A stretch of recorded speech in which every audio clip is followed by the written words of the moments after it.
COVID obviously came, and that's when disaster struck, in the sense that we had maybe 2 weeks where all our clients phoned and said, we're cancelling all our events, which was just horrific. Yeah. So we had like a week or two of people sat around. The warehouse people had nothing to prep. The event managers had no events to manage. Production people weren't doing anything, had no jobs to go and do. The furlough came in, and we went from 30 to 3. How did you not panic? Oh, I panicked. Oh, yeah, I panicked. Yeah, absolutely. I panicked, yeah. We had to kind of play a game of, we'd just done a really big job, really grateful they'd paid us. Yep. We had a pot of money in the bank.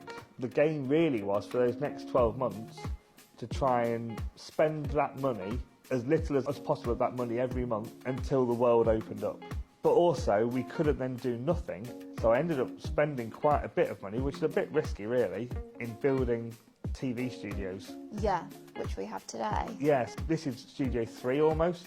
Right. There was a version 1, a version 2, and this is version 3. Ah, is that the one I think I've seen pictures of? The one that was in the... Was it in the Studio warehouse? with a big curved video wall. That was version 2. Right. So version 1 was in this room, Yep. but with a video wall, kind of a truss box. COVID happened in the April. Yeah. By May, we had a studio up and running, and we'd started to think about how virtual events could work. We'd never done a virtual event, really. By September, October, our own platform up and running, so we could deliver virtual events.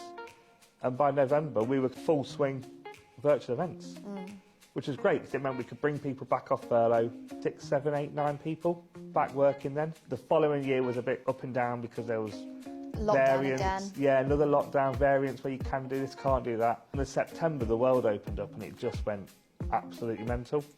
Crazy, with events coming back. Yeah, and we'd won a couple of new clients during COVID as well. So we won some clients off the back of them needing virtual events.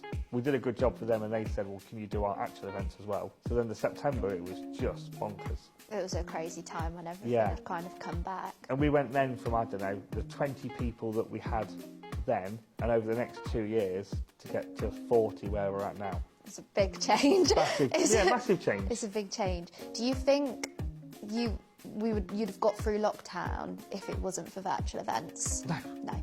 No. No. We were lucky that John could figure out how to do a virtual event, because I wouldn't know how to.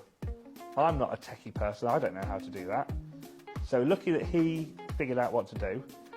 And also the other big change has been that pre-COVID, we would take all the AV, the clients would give us a memory stick with the content on and say, play through that please. These virtual events, we ended up making quite a bit of content for clients. Yeah.